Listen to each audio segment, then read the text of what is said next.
the immediate impact is silence. People will stop speaking up, not because so they will not utter their pains anymore. They will not speak about what frustrates them. And then a lot of managers might think this is because everything's fine and they've actually succeeded in uplifting the mood. But in reality, people have actually learned that only certain emotions are allowed in the room, and they hold back parts of themselves, and they hold back parts of their truth and also of their concerns.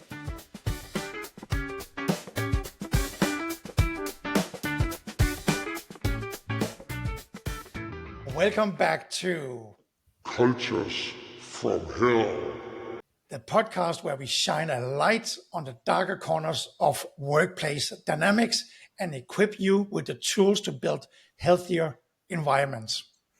I'm your host, Lars, and today we are tackling a seemingly innocuous but incredible damaging phenomenon: toxic positivity. And we have all encountered it. The relentless insistence of a positive outlook, even in the face of genuine struggle. But what happens when good vibes only becomes a weapon, dismissing real emotions and breeding resentment? And to dive deep into this, I am, as always, thrilled to be joined by my brilliant co-host and a true expert in company culture, Paulina, co-founder of Culture Code Foundation. Paulina, thanks for being here. Hey, Lars. As always, thank you for having me. Yeah, this is like we are recording on Fridays, right? This is the best way to end the week. I agree. I feel the same way. It's such a passion topic, and just to see you every week and to talk about super important topics and really diving into the weeds of a company culture is so much fun for me. And I love it. Just because, like, one thing I get to see every week, which we haven't done earlier, and just to be transparent, we have known each other for a lot of years now. But the second thing is, like, you're the expert here. I'm doing in quotation mark, just the host, and I'm learning so much from these podcasts. So for everybody out there listening, if this is your first listen, then go back and listen to all of them, because you are just going to be so filled with knowledge that you can take back to your workplace and have a positive impact. Thank you so much, Lars. That's amazing. Amazing feedback that you're learning something from this as well. I love that. Paulina, toxic positivity sounds almost like a oxymoron. Can you start by defining what it is and perhaps share a common scenario where it rears its head in a professional setting? Yes, happy to. So, toxic positivity is what happens when we treat positivity not as a mindset, but as a requirement. Like, there's only one right emotional state allowed at work. You have to be cheerful, you have to be upbeat, you have to be motivated, and everything else gets suppressed, denied, or sanitized. And what that would show up in real life, or in a real life scenario, is, for example, if a team hits a painful setback. Let's say, for example, they worked on delivering a new product feature for months on end, and then the C-level decides just to can that product feature. And instead of giving them space to process the frustration and the demotivation, their leader then would say, "Oh, let's just be grateful for the learning." And boom, that is dismissal disguised as inspiration or motivation, right? And I've personally experienced cultures like that, both as an employee, but also from the outside perspective. And if you live inside that kind of culture, it feels infantilizing, like we weren't treated as adults with real concerns, like our opinions didn't matter or weren't even heard. And to be completely honest here, I actually contributed to such a toxic positivity scheme pretty early on in my career, because I was told to hold the company line. And I did, because I was a young manager and I thought this is just how you do it. And every leadership training told me you need to be inspirational as a leader, you need to be motivational, you need to make sure that everyone is motivated all the time. The thing is, I didn't feel it, I didn't believe in it. And I think I've said this before, people smell inauthenticity from miles and miles away. So obviously they smelled my own inauthenticity as well, because they knew that I didn't believe it. And then they stopped trusting me. And they stopped talking to me. And that's where it became really difficult, because that's when it's getting harder and harder to get them back on the train. But can it also be because listen to what you're saying, right? And I can imagine that I have also been guilty of doing this earlier in my career. But when I think about it, I also can see it as a really hard line to walk.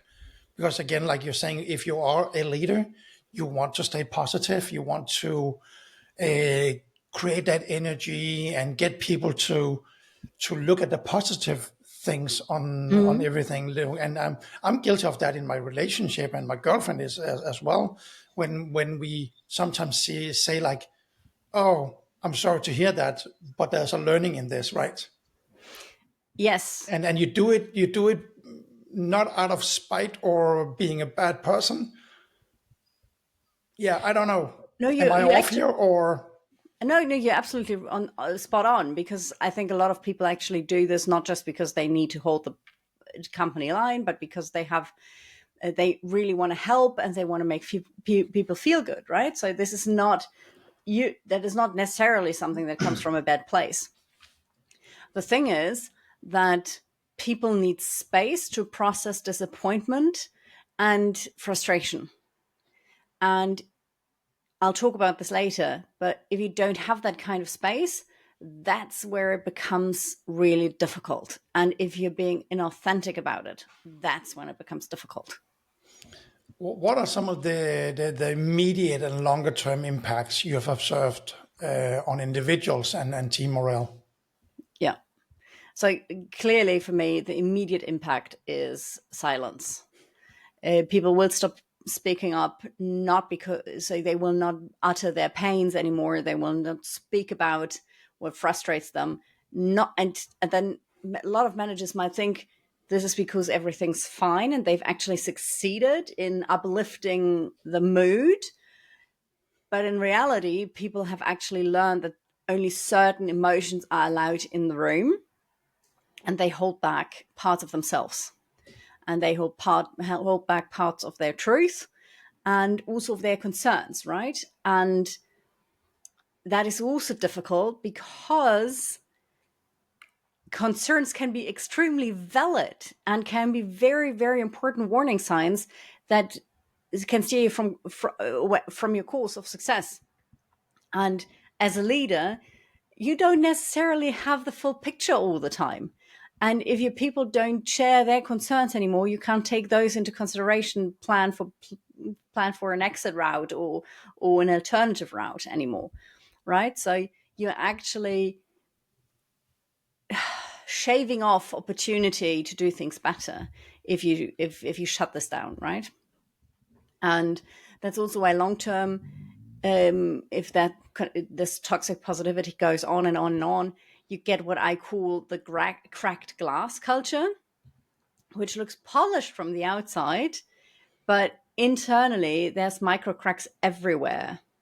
And that can show up in passive disengagement. You can see resentment masked as politeness, and the avoidance of real feedback. And ironically, the more you demand positivity, the less resilient the team becomes. And resilience is something that everyone, especially in these really, really difficult times that we're seeing out there at the moment, resilience is such an important quality in people, not just as employees, but as persons, right? And with this, I mean, I'm also not a big fan of painting everything black, right? I hate that as well. This is the other side of the coin. But resilience comes from acknowledging pain, acknowledging failure, and finding ways to overcome this. And if you don't have that space to process any of that, you can't build this resilience, because you can't build it by pretending things are fine. It's built by moving through discomfort together, with honesty. So yeah, you're basically stripping people of a very important quality, and yourself of important warning systems, I would say.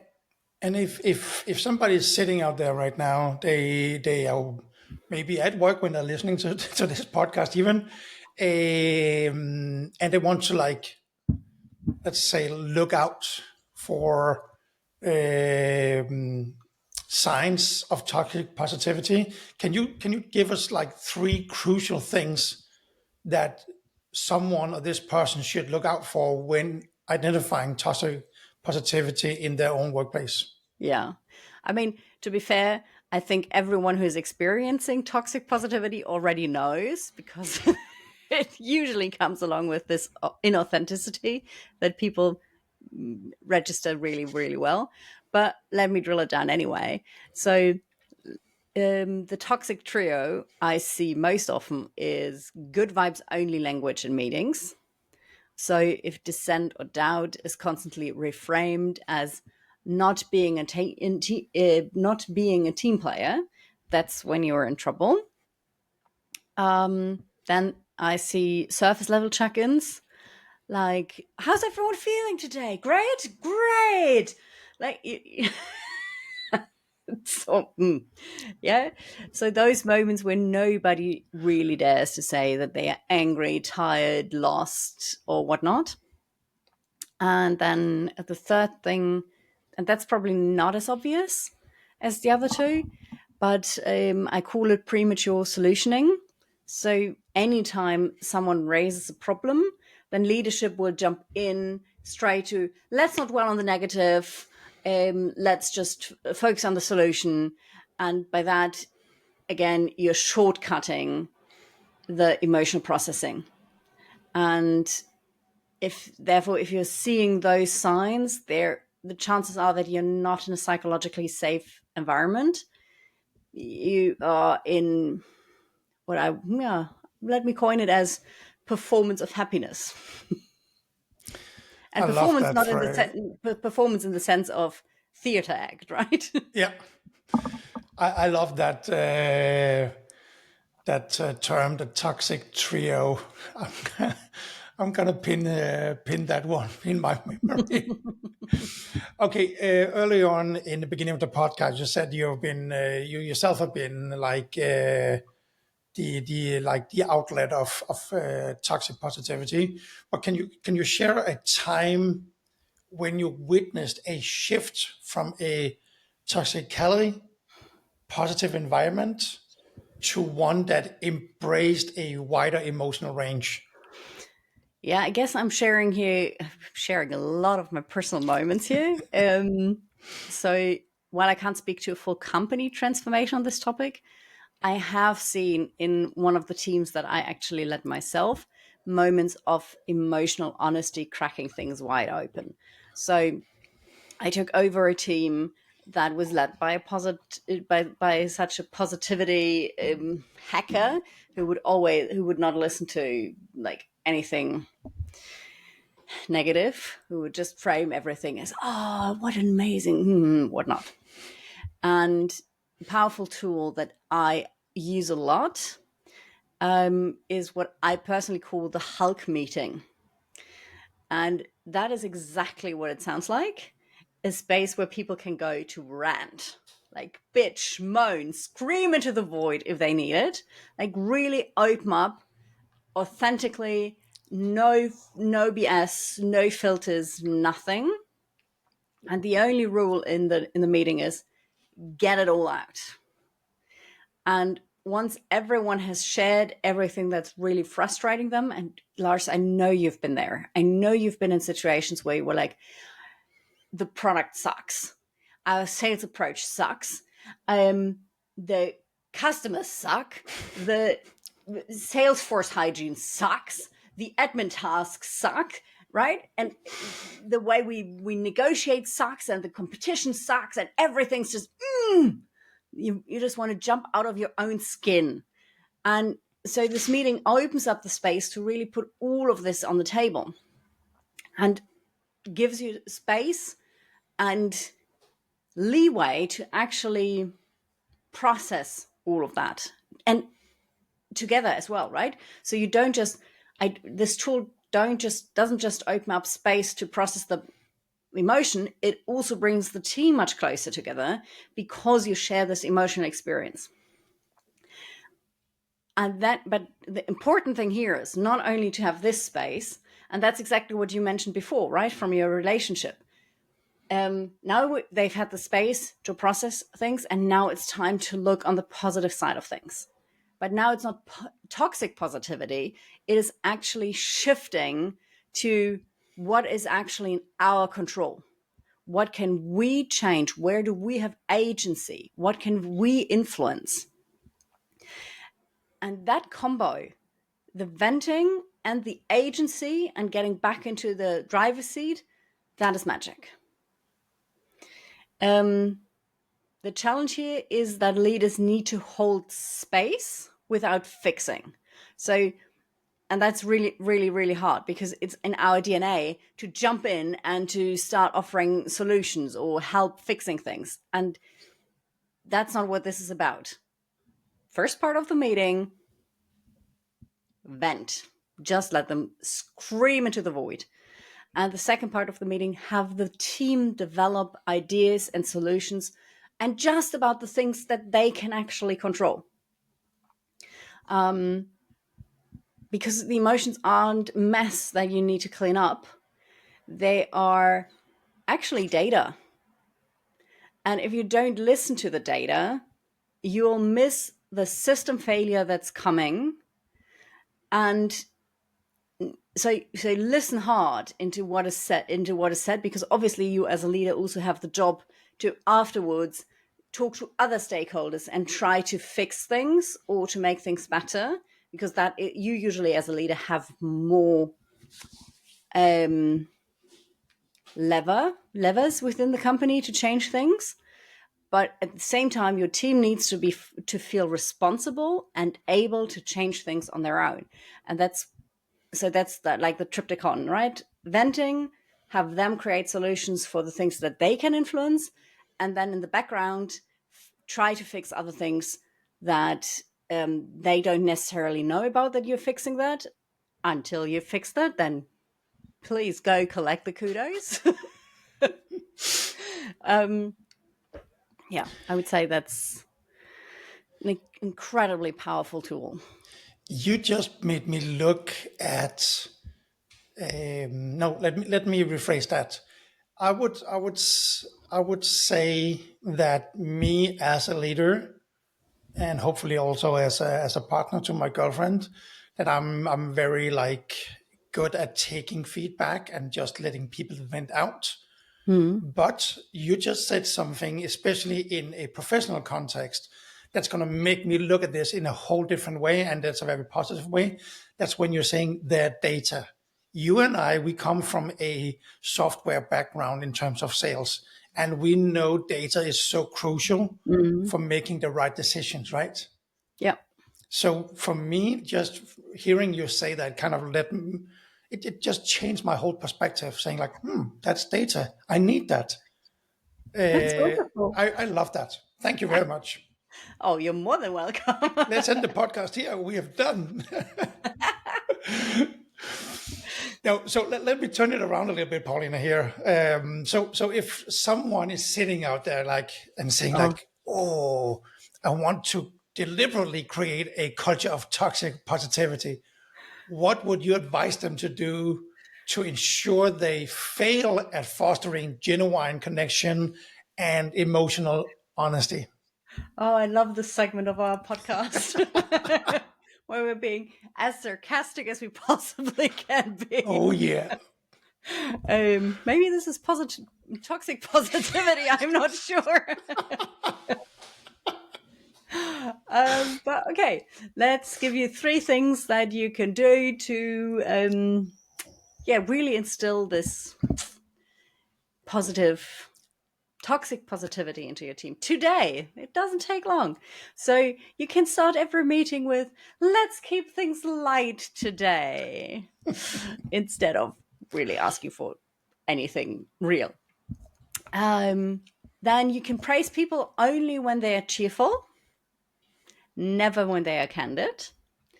And you can also call every single conflict a misunderstanding, in quotation marks, and insist that everyone hug it out before lunch. I think that should do the trick. What else? Oh, and make sure your value posters say things like, we are always positive, or there's no room for negativity here.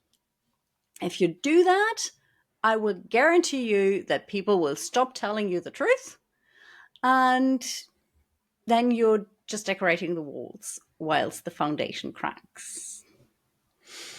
We have seen that before. Didn't we?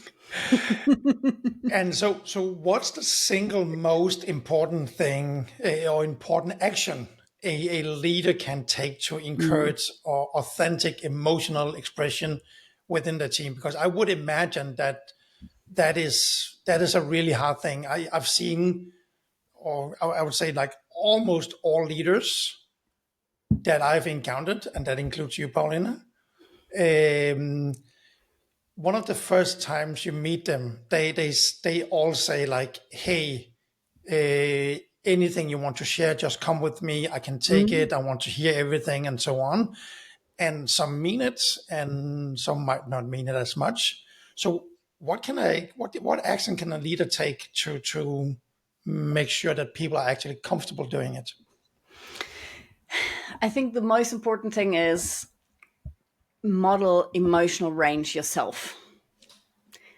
That's basically it, right? If your team never sees you frustrated, reflective, unsure, they'll assume that those emotions aren't allowed. But if you can honestly and authentically say, this situation frustrates me, exactly like it frustrates you, or doesn't even have to have this connection. So this situation is really frustrating for me, and here's how I'm managing that.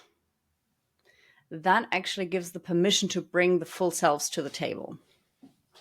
And it's not about oversharing or turning a team meeting into a therapy session. It's about normalizing emotions as part of work. I've had a situation with my former manager, who I admire a lot, and we as a company ran into a situation that was really, really difficult to deal with, and he was very much focused on the positive side of things, and I could only see the negative sides of it. And I was really struggling with being in that negative mindset myself, and having to try to sell this as positive in any form, way or another to my team.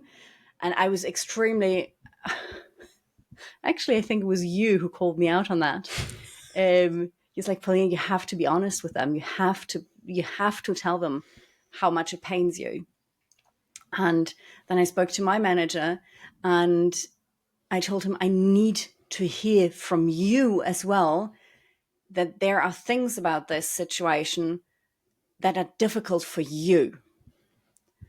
And we actually then developed in communication into the entire company together. He was much more rational than I was. I'm always the more emotional one. But we spoke then to the entire company saying, okay, yes, we all feel this pain too. We know that you are feeling this pain, and we want you to know that we are feeling it too. And we are frustrated about ABZ, and we are worried about DEF, and we feel you. And at the same time, we also see those opportunities within the scenario. And that shifted things a lot. And for me, it was super, super crucial, not just to have this honesty with my own team, but also to hear this from my manager, because I felt so alone with my negative thoughts. I felt so, it was really devastating to think I was the only one struggling with this situation. And me calling him out and forcing him into honesty towards me actually made the situation much more manageable than by just focusing on the positive side, right? So what I'm trying to say is, if we want creativity, ownership, collaboration, and really moving forward together, we need the full spectrum of emotions, not just the sunny half, because people will still feel it and be focused on not being seen, not being heard, instead of working towards a better future together. And then what's a popular myth about positivity based on your experience? And again, you work in a company, or you're a co-founder of a company called Culture Code Foundation. So you guys get to talk to a lot of workplaces and so Yeah. on. And from that experience, or from those talks, what is a popular myth about positivity that you'd like to debunk here on the show? Probably that positivity is the same as leadership. It is not, because hope is powerful. Optimism has its place, absolutely, in the workplace. But leadership is about seeing things clearly, acting wisely, and holding emotional contrast. And I like to say, hopeful leadership is, this might get hard. Here's how we'll prepare. And toxic positivity is, don't worry, everything will be fine. Right? The one builds trust and the other builds delusion. And when you're saying all of that, right?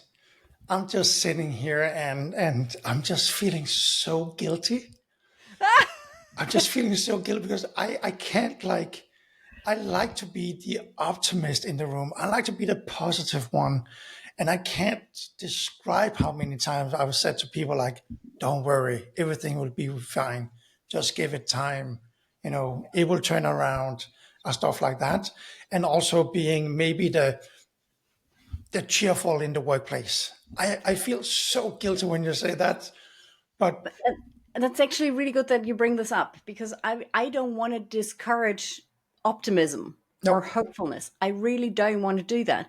This is super, super important to have as a person, as a leader in any kind of situation. This is that's a wonderful trait.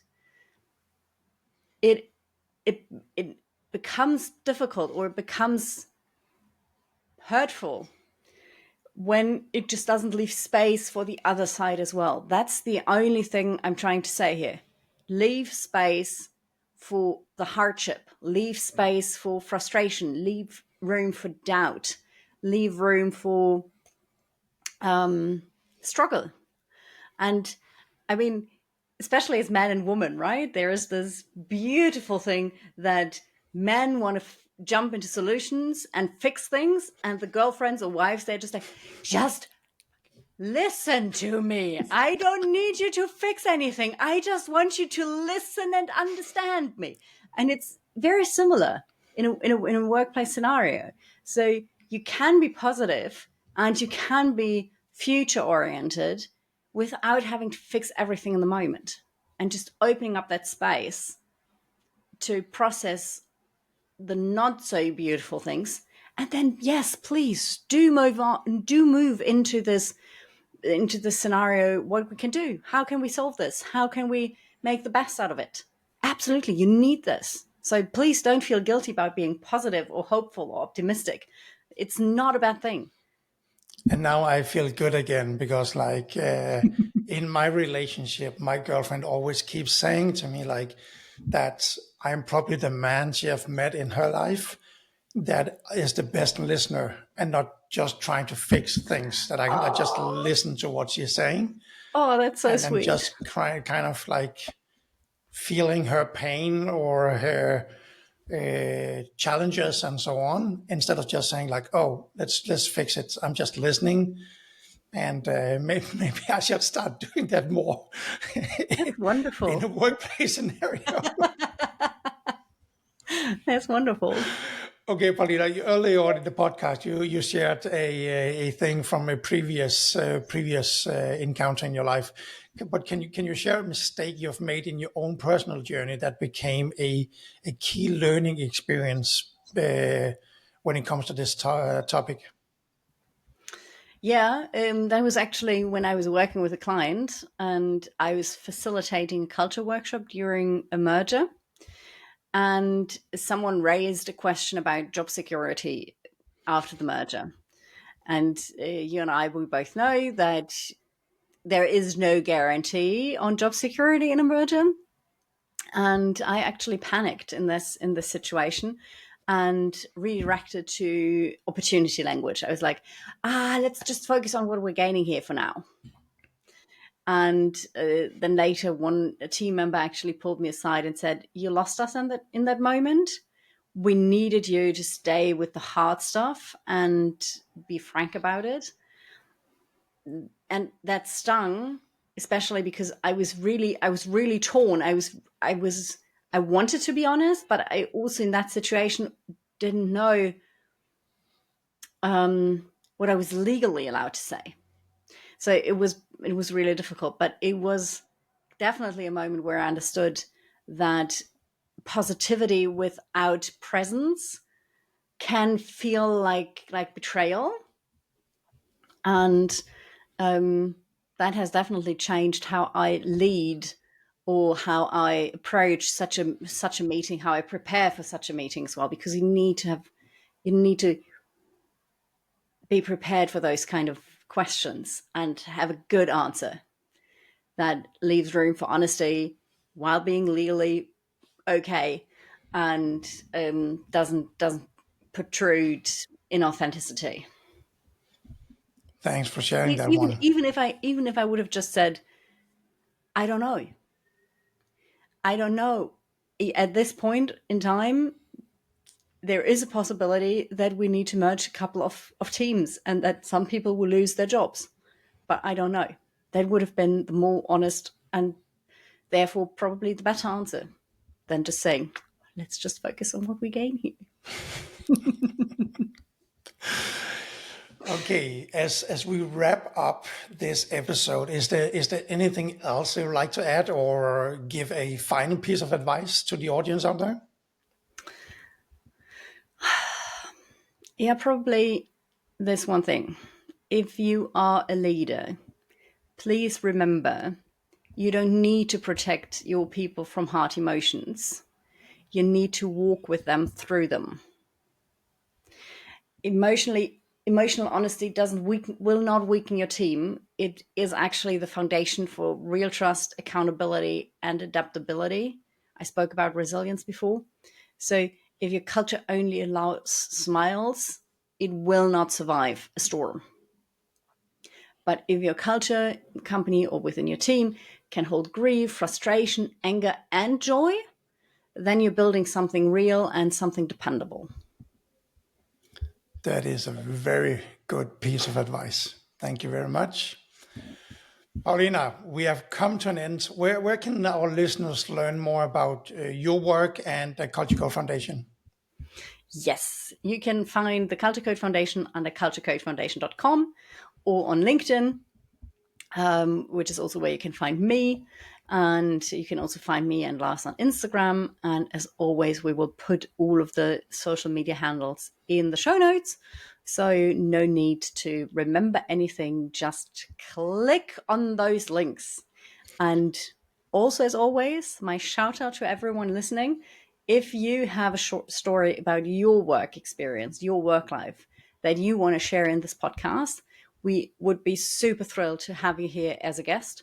Or if you'd like to stay super anonymous, just retell your story after you've told it to us, and then we'll, recount it here Yeah, and we have take done it it a apart. couple of times now, and Yeah. I think it's about time we get another story on the show, right? Mm-hmm. Do you have a call to action for our audience today here, just to kind of wrap things up finally? Yes. Why don't you just ask your team this week? What's something we haven't named out loud yet? And just sit with what comes up. No fixing, no spinning, just presence and space for emotional processing. Thank you, Paulina, and thank you again for being a wonderful co-host and for joining Cultures from Hell. And to our listeners, thank you for tuning in. Remember, building a healthy culture means embracing all emotions, not just the positive ones. Join us next time as we continue to explore the nuances of workplace dynamics. Until then, stay curious, stay authentic, and challenge those toxic smiles. Thank you very much. Thank you, everyone. And thank you, Lars.